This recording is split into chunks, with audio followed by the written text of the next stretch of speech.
Hello दोस्तों, स्वागत है आपका आज की इस वीडियो में। आप देख रहे हैं स्टूडेंट पॉइंट। तो दोस्तों, जैसा कि मैं आपको हर वीडियो की स्टार्टिंग में बताता हूं कि अभी तक हमने एचपी टेट की प्रिपरेशन में केमिस्ट्री और मैथ्स के प्रीवियस ईयर के 2013 से लेकर 2022 तक के पेपर हम सॉल्व कर चुके हैं।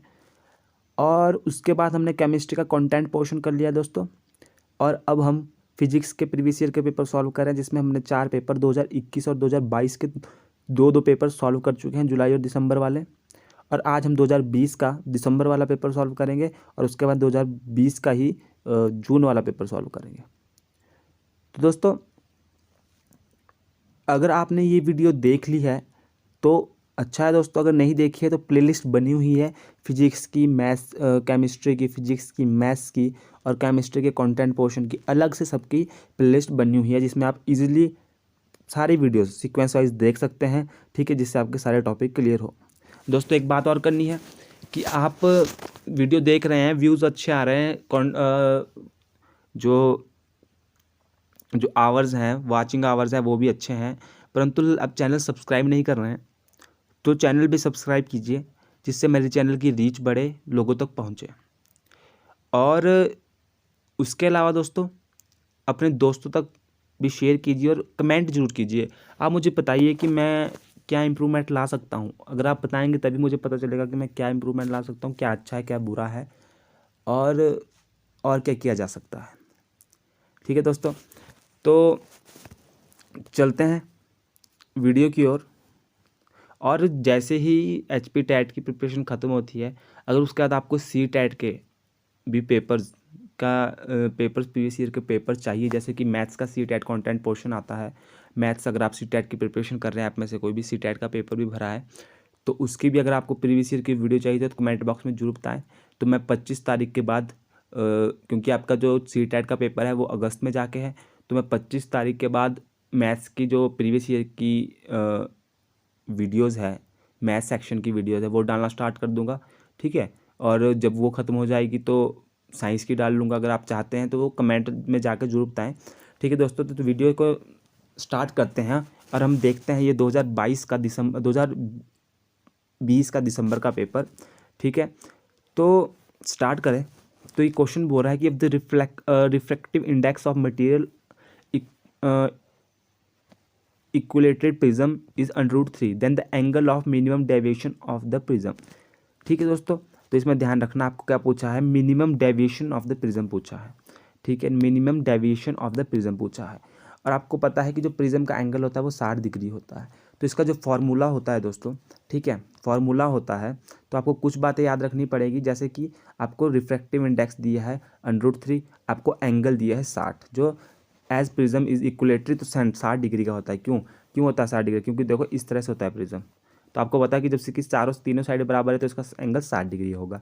ठीक है, अब इसका जो मिनिमम डेविएशन निकालने का फॉर्मूला है दोस्तों, ठीक है, वो क्या है? वो है minimum deviation sine angle plus minimum deviation divide by 2। ठीक है, और whole divide by sine angle divide by 2। ये इसका फॉर्मूला है दोस्तों। ठीक है, ये इसका फॉर्मूला है, इजी सा फॉर्मूला है, याद कर लीजिएगा। इसमें कुछ याद नहीं रखना आपको। Minimum deviation equal to sine angle plus minimum deviation divide by 2, whole में साइन एंगल डिवाइड बाय 2, ये फॉर्मूला है। देखो इसमें आपको क्या है, एक ही जगह एंगल भरना है, और जहाँ और जो आपका रिफ्लेक्टिव इंडेक्स है ये वो √3 है, वो भर देना है। देखो आपने क्या किया, यहाँ पे √3 भर दिया मिनिमम रिफ्लेक्टिव इंडेक्स की जगह, और मिनिमम एंगल की जगह 60 भर दिया, यहाँ भी 60 भर दिया। अब आपको पता लग रहा होगा यहाँ पे कि आप 2 से 60 काट सकते हैं, 30 आ जाएगा। ठीक है, तो इसी तरह से क्वेश्चन होगा। ये साइन 30 आ गया। ठीक है, अब क्या बचा आपके पास, साइन 30 आने के बाद √3 साइन 30 आ गया। अब देखो आप इसमें क्या कर सकते हैं, साइन 30 आपको पता है कि साइन 30 की वैल्यू क्या होती है, 1/2 होती है। ठीक है, साइन 0 पे 0, 30 पे 1/2, 60 पे 1/√2, 45 पे 1/√2, 60 पे 1/√2/3 और 90 पे 1। ठीक है, इस तरह का होता है। तो आपको चाहिए साइन 30 के एंगल पता होना चाहिए आपको कितना है, तो साइन 30 होता है 1/2। अब आप इसको क्या कर सकते हैं, परे ले जाइए, इसको इधर को ले जाइए। मैथ्स आपको सबको आता है, तो आपने इधर को ले गए तो आ गया √3/2। ठीक है, यहाँ बन गया sine 60 plus minimum deviation divide by 2। अब क्या करेंगे आप दोस्तों, आपको पता है कि √3/2 किस पे बनता है, मैंने बताया साइन आपका 60 पे बनता है, साइन 60 पे आपका बनता है √3/2। ठीक है, मैं लेके चल रहा हूँ कि आप सब मैथ्स के स्टूडेंट हैं, अगर आप पे टैट दे रहे हो तो आपको ये सारी टर्म पता होगी। 60, इस 60 साइन से साइन कट जाएगा तो आपके पास बच जाएगा 60 = 60 plus minimum deviation /2।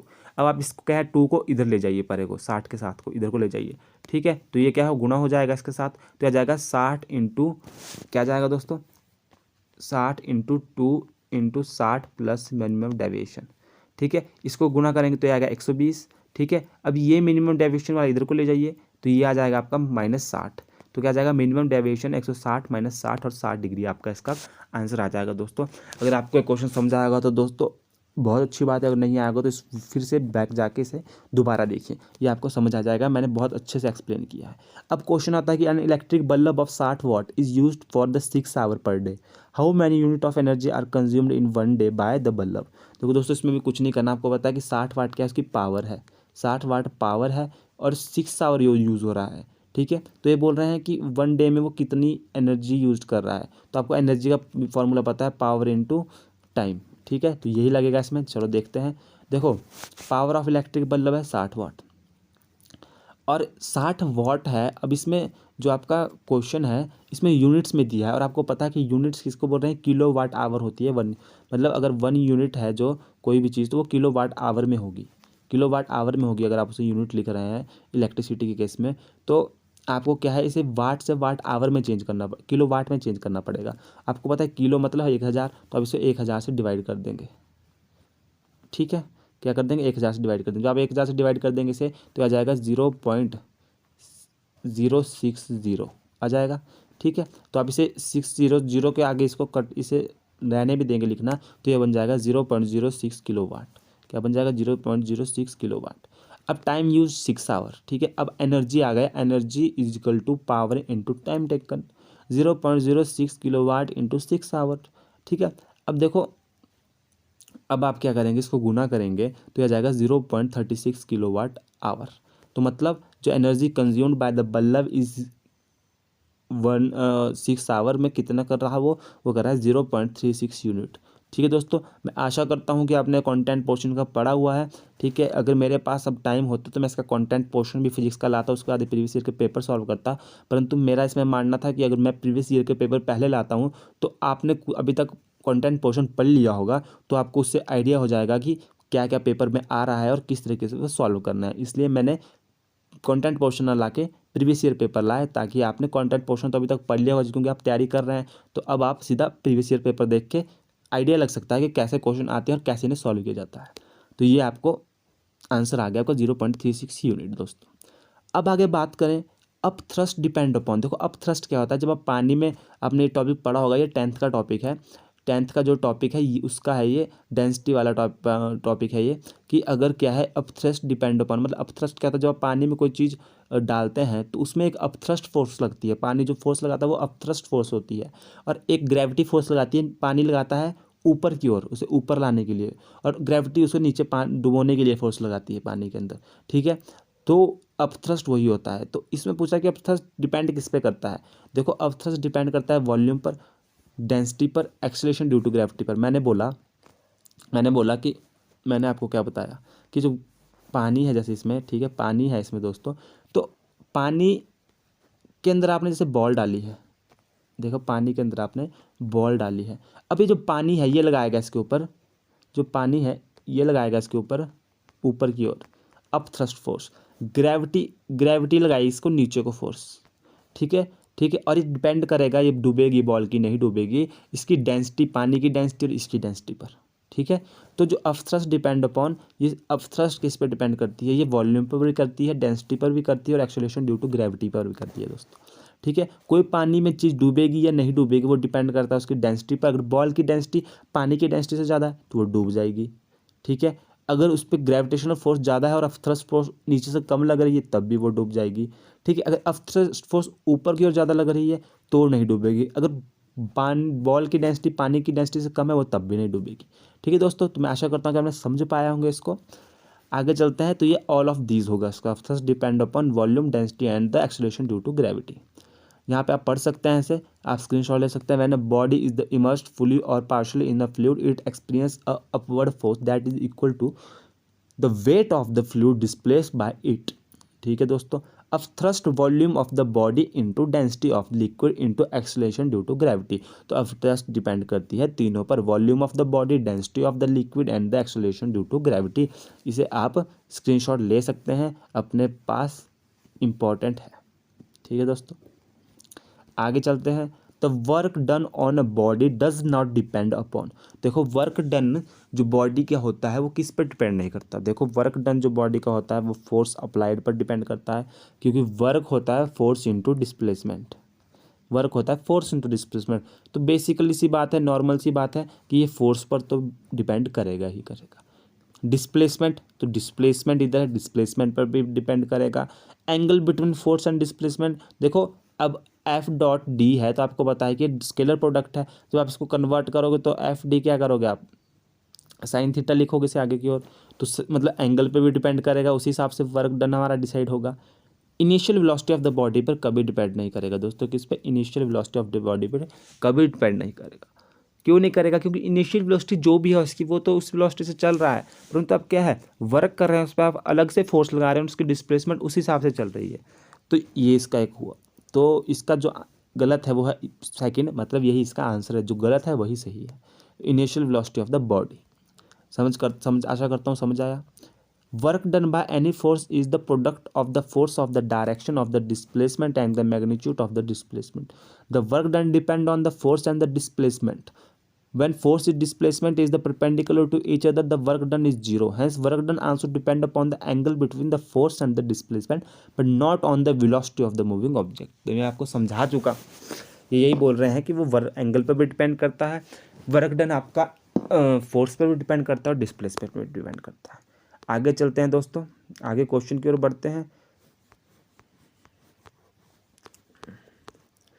Time taken by the sunlight to pass through a medium of window of thickness 4 millimeters and the reflective index 3/2। अब मैंने आपको बताया कि रिफ्लेक्टिव इंडेक्स का जो फार्मूला होता है, जो रिफ्लेक्टिव इंडेक्स का फार्मूला होता है वो होता है C/V, मतलब कि कितनी वेलोसिटी है किसी मीडियम में, स्पीड ऑफ लाइट ये होती है 3 × 10⁸ और रिफ्लेक्टिव इंडेक्स ये फार्मूला होता है इसका। अब आपको क्वेश्चन में क्या पूछा है ये देखते हैं। ठीक है, आपको क्वेश्चन में क्या पूछा है ये देखते हैं। पूछा है time taken by the sunlight to pass through a medium of window, मतलब कोई विंडो है उसको सनलाइट कितने टाइम में पास करेगी, अगर उसकी थिकनेस, जो विंडो की थिकनेस है, शीशे की थिकनेस है, वो 4.454 मिलीमीटर है। ये क्वेश्चन है दोस्तों। तो इसके लिए पहले आपको विंडो की जो बल्कि जो रिफ्लेक्टिव इंडेक्स है उस कांच के गिलास में विंडो का लाइट का वो पता करना पड़ेगा। तो किसी का रिफ्लेक्टिव इंडेक्स या पता करने के लिए, रिफ्लेक्टिव इंडेक्स पता करने के लिए फॉर्मूला होता है C/V। ठीक है, रिफ्लेक्टिव इंडेक्स में दिया है पहले से ही 3/2 विंडो का रिफ्लेक्टिव इंडेक्स। सी मेरे को मैंने बोल दिया कि वेलोसिटी ऑफ लाइट होती है 3 × 10⁸ और वेलोसिटी होती है V। हमें निकालनी है वेलोसिटी, मतलब वेलोसिटी ऑफ की स्पीड जो थी जब वो पास कर रही है उस कांच के ग्लास को, तो उसकी वेलोसिटी निकालनी है। तो हम क्या करेंगे, एक तरफ ले जाएंगे और वेलोसिटी को एक तरफ ले जाएंगे। इस तरह आप ले जाओगे तो ये आ जाएगा आपका 3 ये चल जाएगा आपको ऊपर को, ये आ जाएगा नीचे को, तो 3 × 10⁸ डिवाइड में आएगा 3 और ऊपर आ जाएगा × 2। तो अब इस 3 से 3 काट दोगे तो आपके पास क्या बचेगा, आपका पास बचेगा 2 × 10⁸। ठीक है, तो V आ गया 2 × 10⁸। ठीक है दोस्तों, जब V आपका 3 × 10⁸ आ गया, V = 2 × 10⁸ आ गया, 10⁸ आ गया आपके पास। तो मैंने बोला था रिफ्लेक्टिव इंडेक्स निकालने को, वेलोसिटी कितना टाइम लिया उसने उसको पास करने के लिए। तो टाइम सिंपल सी बात है दोस्तों कि जब आपका रिफ्लेक्टिव इंडेक्स, ठीक है, 2 × 10⁸ आ गया, ठीक है, और मतलब ये है स्पीड ऑफ लाइट इन उस जो ग्लास के कांच के गिलास को पास करते हुए जो स्पीड ऑफ लाइट है उसकी, ठीक है, और आपका साइज दिया है 4 मिलीमीटर, मतलब डिस्टेंस वो इतना कवर करेगी। ठीक है, तो आप उन्हें बताना है कि वो कितना टाइम लेगी, कितना टाइम लेगी। तो आप क्या करेंगे इसमें, आपको पहले तो 4 मिलीमीटर को मीटर में चेंज करना होगा, 4 मिलीमीटर को मीटर में चेंज करना होगा। तो आप 4 मिलीमीटर को मीटर में चेंज करने के लिए पहले इसे सेंटीमीटर में करेंगे, तो मतलब लगभग इसे 400 सेंटीमीटर 3 से करेंगे, 1000 से करेंगे, क्योंकि मिलीमीटर में पहले सेंटीमीटर को चेंज करेंगे, तो सेंटीमीटर में होते हैं 100 सेंटीमीटर। तो आपने ए कर दिया, तो आपका आएगा 0। तो आपका आ जाएगा लगभग ये आ जाएगा 4 इंटू 10⁻⁻3। ये आ जाएगा आपका 4 इंटू 10⁻⁻3। देखो दोस्तों, आपके पास कितनी आ गई, थिकनेस भी आ गई, मतलब डिस्टेंस कितना ट्रैवल करेगी वो कांच की मोटाई, वो भी आ गई, आपके पास वेलोसिटी भी आ गई, और आपको निकालनी है टाइम। ठीक है, तो देखिए अब आप क्या करोगे, टाइम। ठीक है, आपके पास क्या था, 4 इंटू 10⁻⁻3, और यहाँ आया था 2 इंटू 10⁻8। ठीक है, ये क्या है, टाइम कैसे निकालोगे आप, जो उसकी थिकनेस है, जितनी उसकी थिकनेस है और वेलोसिटी जो है उसमें लाइट को पास करने की, उनको डिवाइड कर दोगे, तो ये आ जाएगा 2 इंटू, और 10 को ऊपर ले जाओगे तो ये आ जाएगा 10⁻11। 8 को ऊपर ले जाओगे 10⁻11, तो 2 इंटू 10⁻11 सेकेंड। ये इसका आंसर आ जाएगा दोस्तों। आशा करता हूँ आपको समझ आया होगा। अभी जैसे इसमें किया है वैसे मैं आपको समझा दूँ। देखो इसमें बताया है रिफ्लेक्टिव इंडेक्स इसका ये है 1.5, स्पीड ऑफ लाइट वैक्यूम में इतनी है, मैंने आपको यही बताया। Speed of light in glass, देखो speed of light in glass जो मैंने बोला, मैंने निकाली थी speed of light in glass, वो मैंने निकाली थी आपकी 2 इंटू 10⁻8। 2 इंटू 10⁻8 आई थी स्पीड इन ग्लास वी, जिसको मैं वी लिख रहा था। ठीक है, वही बात है। अब इसमें speed of light in vacuum, ठीक है, और डिवाइड बाय रिफ्लेक्टिव इंडेक्स, तो speed of light in vacuum इन्होंने सी लिखा है, और इन्होंने रिफ्लेक्टिव इंडेक्स 3/2 को 1/5 मतलब डिवाइड करके लिख दिया है, 3/2 करके, और इसको काट कूट के ये आ गया है 2c/3। ठीक है, 2c/3, 2 into c/3।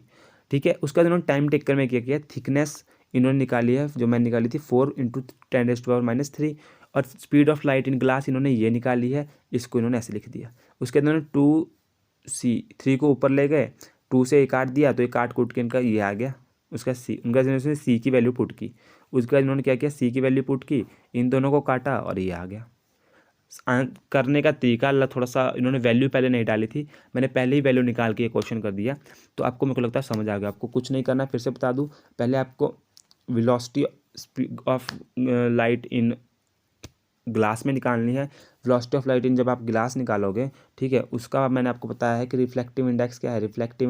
Reflective index का फॉर्मूला क्या था, reflective index is equal to c/v। C मतलब speed of light divide by given velocity या वेलोसिटी इन ग्लास। ठीक है, तो आप v को एक तरफ ले जाओगे, ठीक है, v को एक तरफ ले जाओगे, c divide by reflective index. c की वैल्यू मैंने आपको बता दी 3 इंटू 10⁻8। रिफ्लेक्टिव इंडेक्स कितना था, 3/2 3/2 था, 3/2। तो 3 इधर लिख देंगे, तो 3/2 को आप ऐसे लिख सकते हैं, ये ऊपर चले जाएगा, तो आप इसे ऐसे लिख सकते हैं 3/2। 3 से 3 कट गया, तो आपका आ गया 2 इंटू 10⁸। तो 2 इंटू 10⁸ आ गया। आपके पास जो इसकी मोटाई दी थी 4 मिलीमीटर दी थी, मिलीमीटर को मीटर में चेंज करने के लिए आपने 1000 से डिवाइड कर दिया, तो आपका आ गया 4 इंटू 10⁻³ मीटर। ठीक है, ये आ गया आपकी थिकनेस, ये आ गई आपकी speed of light in glass. ठीक है, दोनों को अब आपने क्या किया, स्पीड ऑफ लाइट जो थिकनेस है 4 इंटू 10⁻⁻3, ठीक है, 4 इंटू 10⁻³ को डिवाइड कर दिया speed of light in glass से, जो आपकी आई थी 2 इंटू 10⁸। 2 से 2 कट गया, 2 आ गया, इंटू इसको 10⁸ को ऊपर ले गए, तो ये क्या बन जाएगा, 10⁻3 - 8 बन जाएगा, तो यह आ जाएगा 2 इंटू 10⁻11 आंसर, मतलब सेकंड में। तो ये आपको समझ आ गया होगा। आगे चलते हैं दोस्तों, काफ़ी टाइम लग गया इस क्वेश्चन में। अब आता है infrasound can be heard by. देखो infrasound can be heard by किस द्वारा सुनी जाती है, राइनोसोर के द्वारा सुनी जाती है। जो आपकी डॉल्फिन है और बैट्स है, ये अल्ट्रासाउंड सुनते हैं। ठीक है, ये अल्ट्रासाउंड सुनते हैं। बाकी राइनोसोर्स और वेल्स, ये आपकी, और एलिफेंट भी है मेरे हिसाब से इसमें, जो आपकी इंफ्रा साउंड सुनते हैं। एलिफेंट में श्योर नहीं हूँ, मैं थोड़ा कन्फ्यूजन में हूँ, तो इसे अभी सर्च करके खुद चेक कर लीजिए और कमेंट बॉक्स में लिखिए कि ये एलिफेंट कौन सी साउंड सुनता है। ठीक है, इंफ्रासेंट की अल्ट्रा, अल्ट्रा की इंफ्रा, तो कमेंट बॉक्स पर जरूर लिखिएगा दोस्तों। अगर आपने वीडियो यहाँ तक देखी है तो जरूर अभी ही कमेंट करके सर्च करके कमेंट में लिखिए कि कौन सी साउंड सुनता है elephant. The area under velocity time graph represent a physical quantity which has the unit. देखो जो मैं आपको बता चुका हूँ कि जो area under velocity time graph है वो डिस्प्लेसमेंट शो करता है, डिस्प्लेसमेंट, और स्लोप वेलोसिटी टाइम ग्राफ का करता है एक्सेलरेशन। स्लोप करता है एक्सेलरेशन और एरिया करता है डिस्प्लेसमेंट। तो एरिया करता है डिस्प्लेसमेंट, तो डिस्प्लेसमेंट की यूनिट होती है मीटर, तो इसका होगा सेकंड आंसर।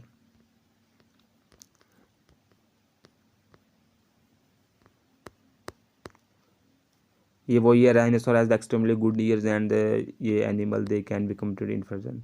इसका आप स्क्रीनशॉट ले लीजिए अगर आपको चाहिए। बाकी आगे चलते हैं। अंडर ए हो गया एरिया अंडर। अब देखो maximum value of static fraction is called. देखो मैक्सिमम वैल्यू जो स्टैटिक फ्रैक्शन की होती है वो कहलाती है लिमिटिंग फ्रिक्शन, लिमिटिंग फ्रिक्शन। आगे चलते हैं। The working of rocket is based on the principle of. देखो working of the rocket is based on the principle of linear conservation of momentum या लीनियर मोमेंटम। ये क्वेश्चन बहुत बार repeat होता है, इसे रट लीजिए, कुछ कर लीजिए, क्या पता इस बार भी आ जाए। मैक्सिमम पेपरों में मैंने देखा 10 पेपरों में से 5 पेपरों में ये क्वेश्चन आता ही आता है, तो पॉसिबिलिटी हुई आपकी कच्छ में तो जी तो आएगा ही आएगा। ठीक है, the working of rocket is based on the principle of conservation of momentum.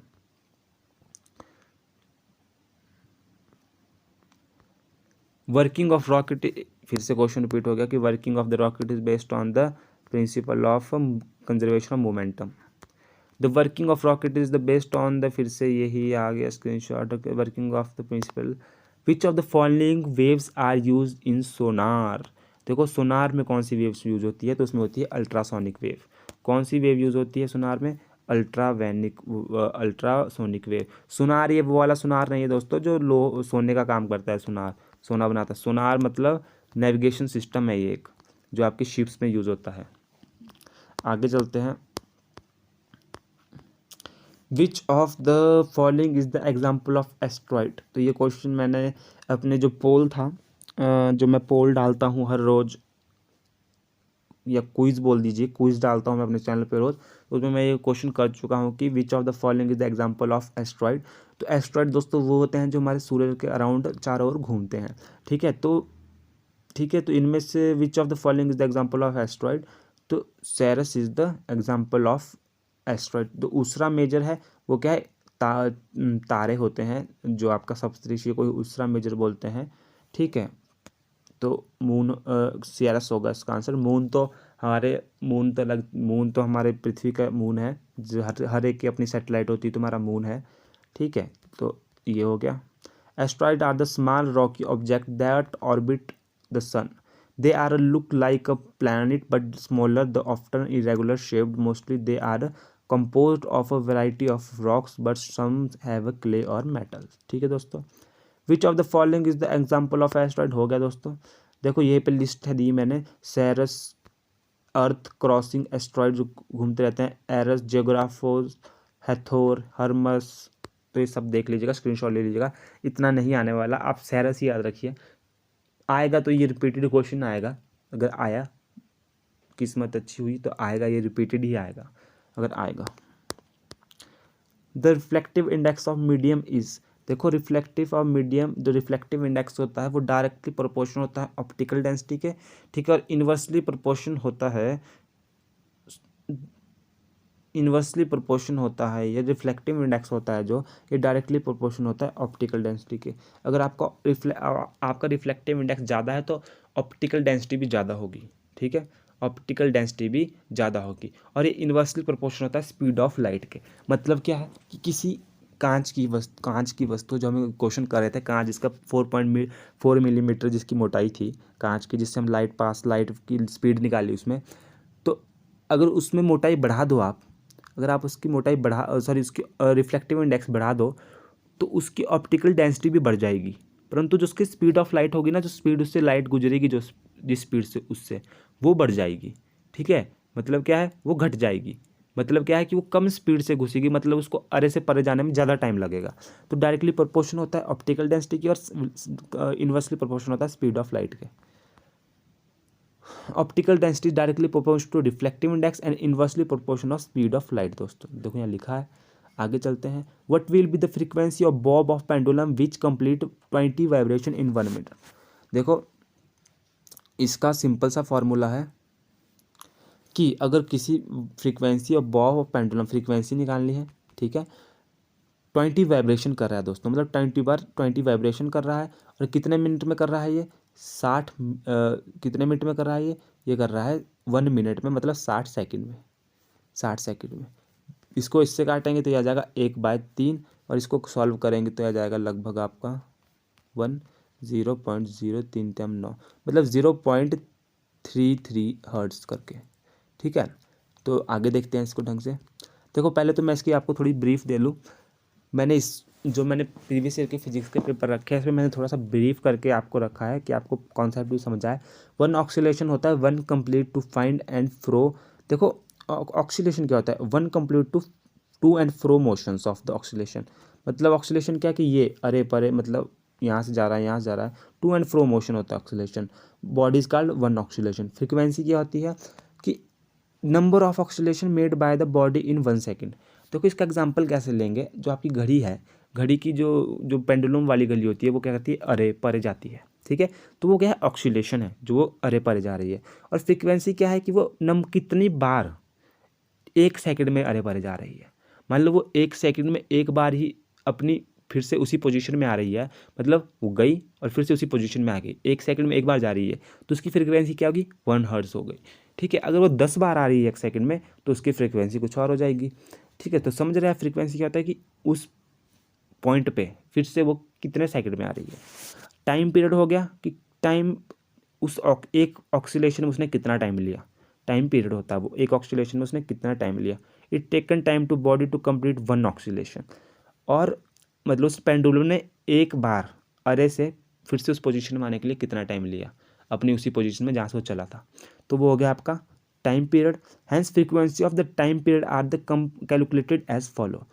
तो कैसे फॉलो, टाइम पीरियड हम कैसे निकालेंगे, टाइम पीरियड होता है time taken by the pendulum and number of oscillation made by the pendulum. देखो time taken by the pendulum, time taken कितना लिया पेंडुलम ने, 60, 1 मिनट लिया है, मतलब 60 सेकंड, सेकंड में आता है हर्ट्ज का।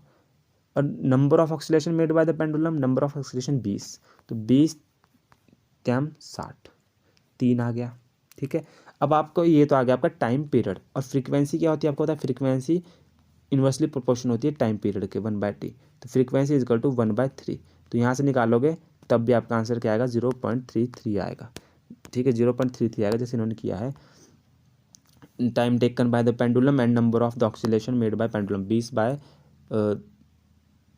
ये क्वेश्चन थोड़ा अलग है, मैंने ये आपको सिर्फ समझाने के लिए लिया है। इस क्वेश्चन में 10 सेकंड दिया होगा, तो इसमें ऑक्सीलेशन 20 है और सेकंड 10 है, तो ये 2 सेकंड आ रहा है। फ्रीक्वेंसी इसको ऐसा करेंगे तो 0.5 हर्ट्ज इसका आंसर आ रहा है, ठीक है। परंतु जो हमारे वाला क्वेश्चन है उसमें टाइम 1 मिनट दिया, मतलब 60 सेकंड दिया, तो उसका आंसर आएगा 0.33, ठीक है। ये हो गया इनकी तरीके से। बाकी जैसे मैंने किया, मैंने क्या किया, मैंने फ्रीक्वेंसी का फॉर्मूला ही सीधा लिख दिया।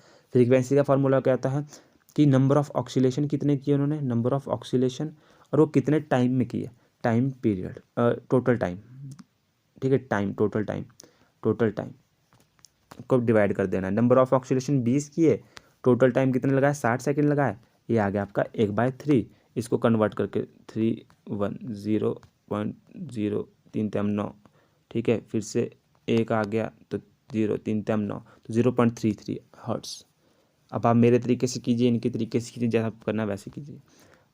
मैंने मेरा तरीके का फार्मूला है frequency is equal to number of oscillation divide by time. ये टाइम पीरियड नहीं, टाइम और टाइम पीरियड में फ़र्क समझिए। टाइम टोटल टाइम या टाइम होता है जो पूरा उसने टाइम लिया 20 ऑक्सीलेशन करने में, 20 ऑक्सीलेशन करने में जो उसने टोटल टाइम लिया वो है। और टाइम पीरियड है जो उसने 1 ऑक्सीलेशन करने में टाइम लिया, ठीक है। आगे चलते हैं।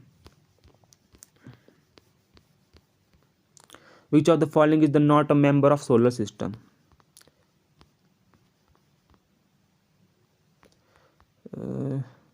देखो दोस्तों, विच of the following is the not of the member of solar system, इसमें ये क्वेश्चन गायब है यहाँ से। क्या क्वेश्चन होगा बच्चा, तो following is not a member of solar system. Solar system के हमारे कौन से में, देखो हमारे स्टार्स होते हैं, इसमें जो स्टार्स होते हैं या जो हमारे ये उषा मेजर वगैरह, सप्तऋषि, उषा मेजर, ये सब स्टार की कॉम्बिनेशंस होते हैं। तो इसमें से यही इसका आंसर नहीं होगा, बाकी सारे जो होते हैं वो हमारे सोलर सिस्टम के पार्ट होते हैं। कंस्टलेशन होगा इसका आंसर मेरे हिसाब से। कंस्टलेशन होता है कि जो हमारे 7 स्टार्स जो हमारे स्टार्स डिफरेंट डिफरेंट शेप्स बनाते हैं उन्हें कंस्टलेशन बोलते हैं उन, तो वही होगा इसका आंसर पक्का ये ऑप्शन में। मैं इसको आपके जो क्विज जो आपका क्विज डालता हूँ उसमें इस क्वेश्चन को डाल दूंगा, तो वहाँ से आपको ये क्लियर हो जाएगा। परंतु मैं आपको बता रहा हूँ कि सोलर सिस्टम का पार्ट कौन से नहीं होते हैं, हमारे जो स्टार्स होते हैं वो हमारे सोलर सिस्टम का पार्ट नहीं होता है, जिसमें डिफरेंट शेप्स बनाते हैं जो स्टार, जिनका नाम है कॉन्स्टलेशन बोलते हैं जिनको, जिसमें आपका उषा मेजर सप्तऋषि आते हैं। अगर उनमें से कोई आता है तो वो स्टार हमारे सोलर सिस्टम के पार्ट्स नहीं होते। आगे बात करूँ दोस्तों, तो what is the relation between angle of incidence and angle of emerge and the angle of refractive when.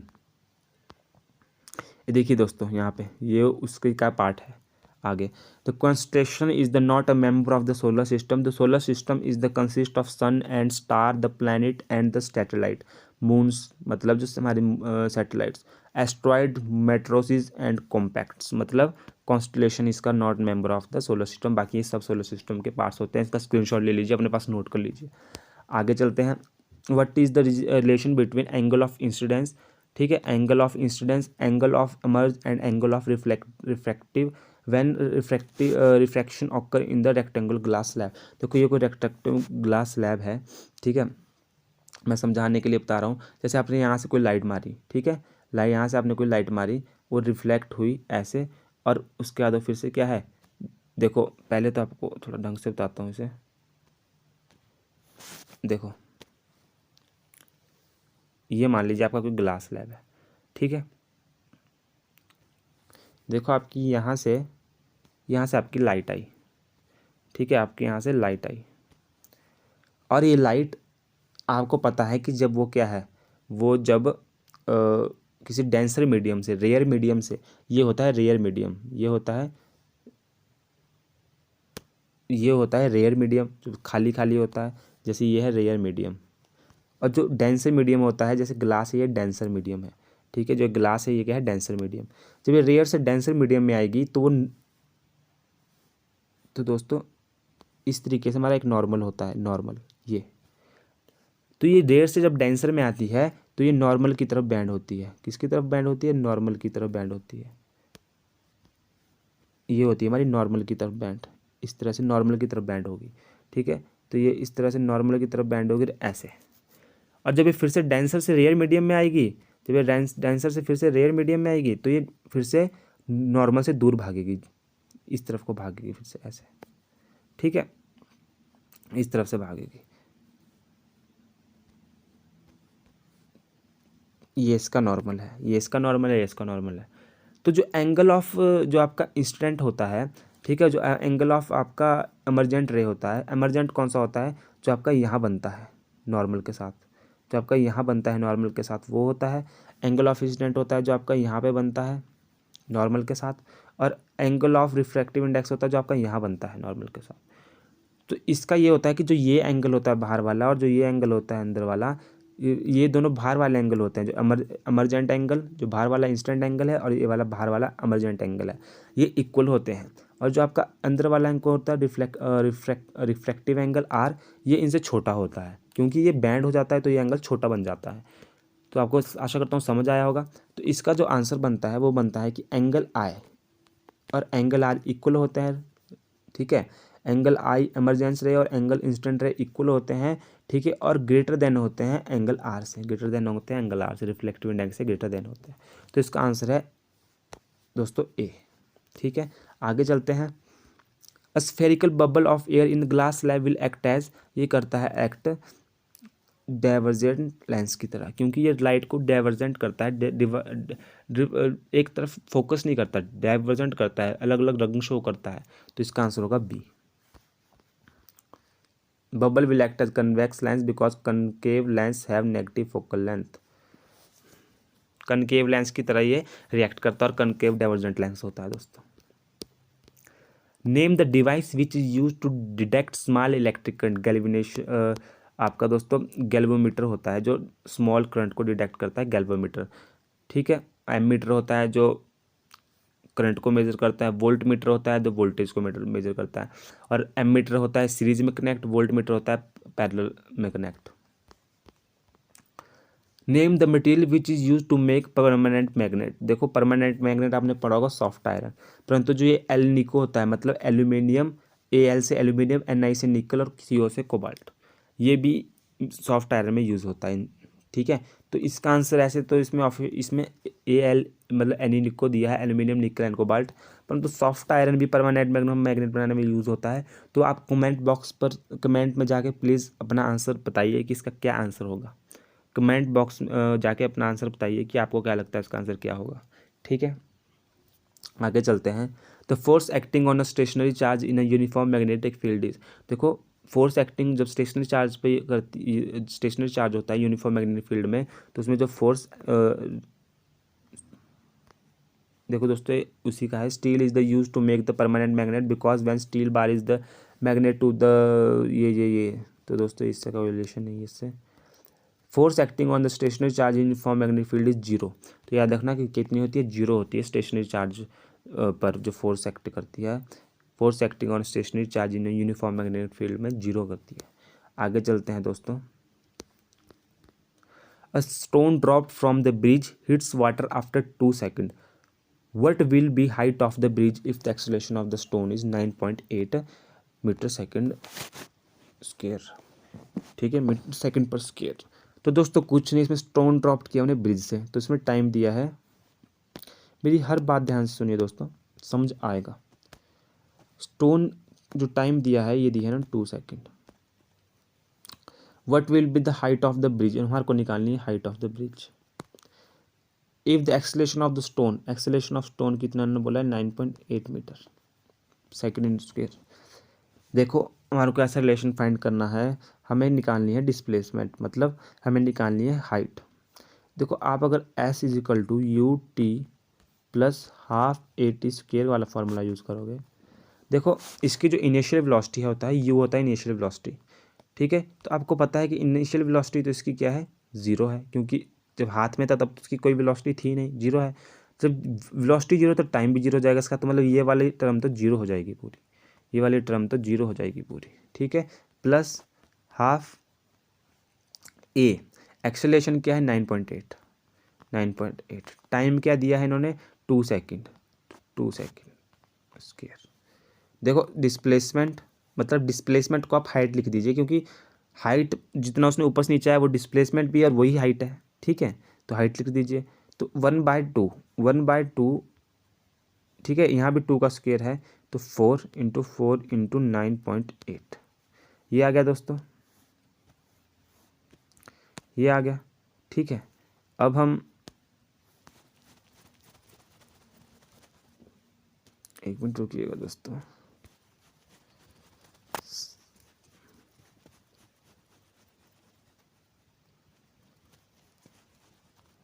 अब देखिए दोस्तों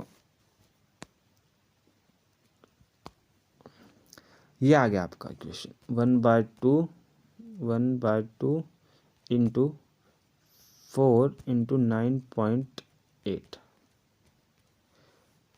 अब क्या करोगे आप, 2 से 2 काट दोगे तो 4 काट दोगे तो आ जाएगा 2 × 9.8, इसको पॉइंट को 10 नीचे लिख दिया।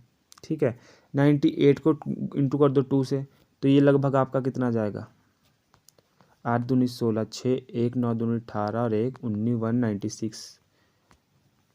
ठीक है, 196 10, तो ये आ गया 19.6, 19.6 मीटर। क्या जाएगा दोस्तों, C आंसर होगा 19.6 मीटर।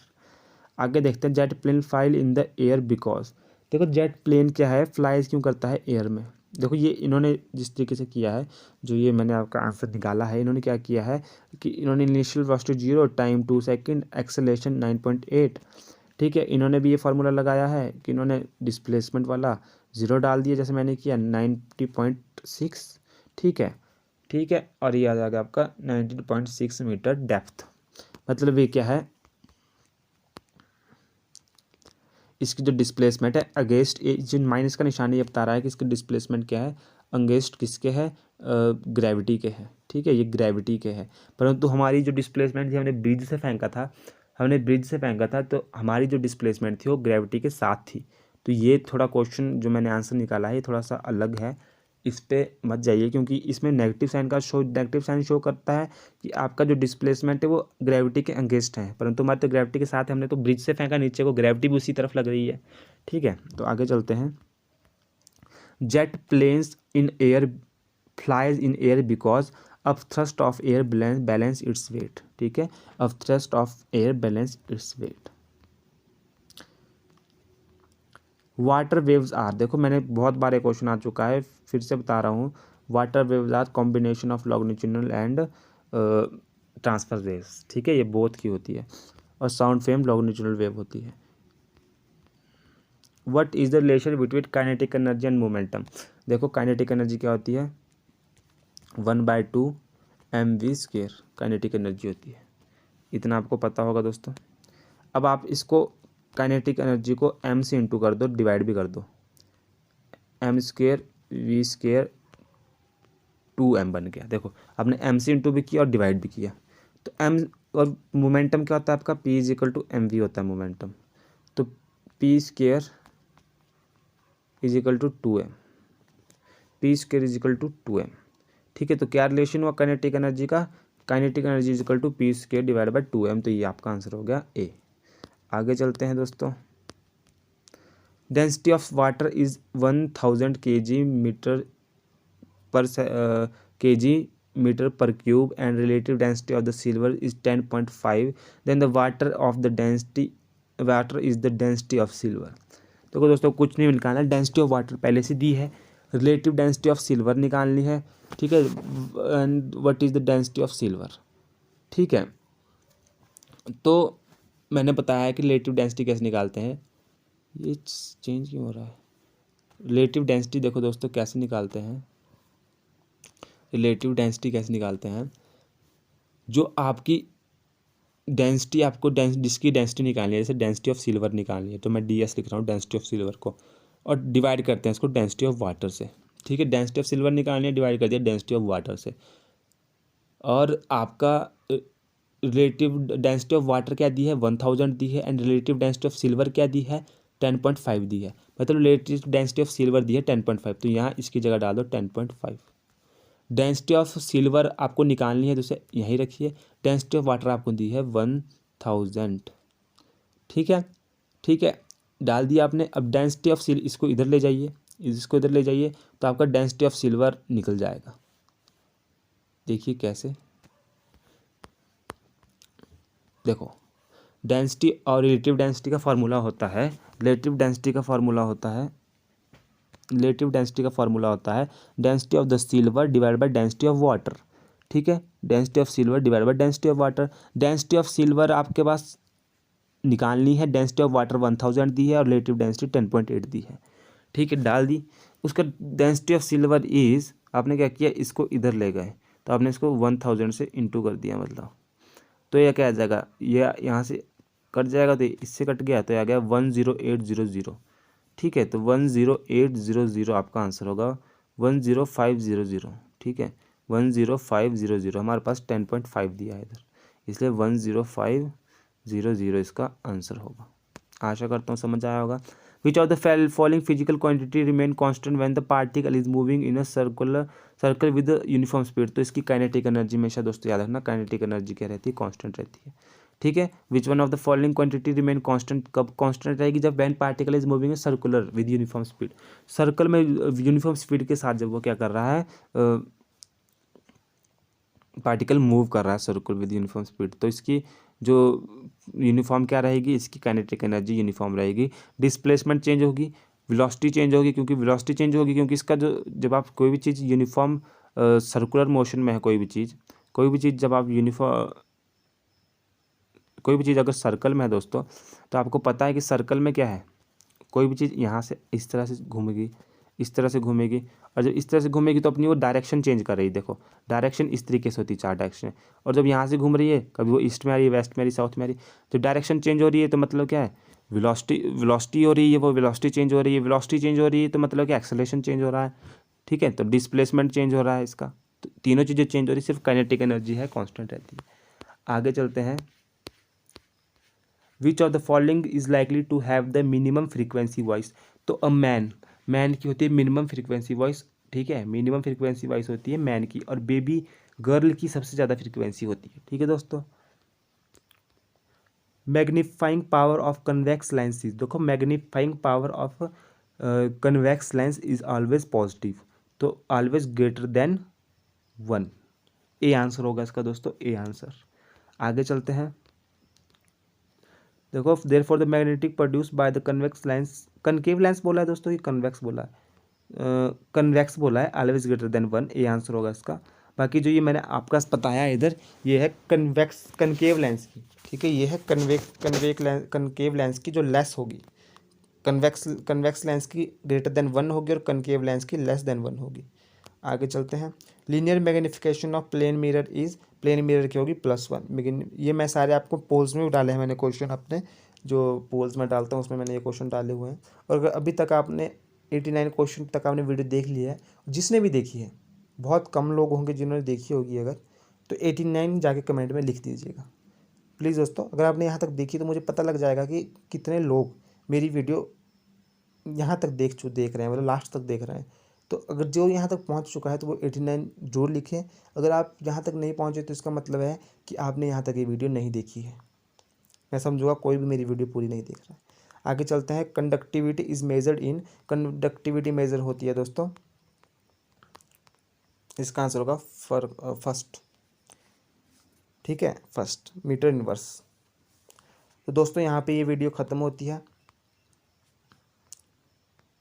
इसका स्क्रीनशॉट ले लीजिए, जो कुछ फैक्ट्स है पढ़ लेना, इन्हें इंपॉर्टेंट है, स्क्रीनशॉट ले लीजिएगा इनका, ठीक है दोस्तों। तो अगर आपने यहाँ तक वीडियो देख लिया तो धन्यवाद दोस्तों, और मिलते हैं अगली वीडियो में। इससे पहले अगर चैनल को सब्सक्राइब कीजिए, वीडियो को लाइक कीजिए, शेयर कीजिए, आपके सपोर्ट की ज़रूरत है। सब्सक्राइबर बढ़ाइए दोस्तों, कमेंट जरूर कीजिए, मेरी रीच बढ़ती है, लाइक कीजिए, रीच बढ़ती है, ठीक है दोस्तों। इसके बाद आप क्या चाहते हैं मुझसे 25 जून के बाद CTET आ रहा है, अगर आप CTET की प्रिपरेशन कर रहे हैं तो उसकी कोई वीडियो चाहते हैं तो मैं वो भी ला सकता हूँ। जैसा आप चाहेंगे वैसा होगा, कमेंट जरूर कीजिए, कमेंट में बताएंगे तभी मुझे पता लगेगा। धन्यवाद दोस्तों, मिलते हैं अगली वीडियो में।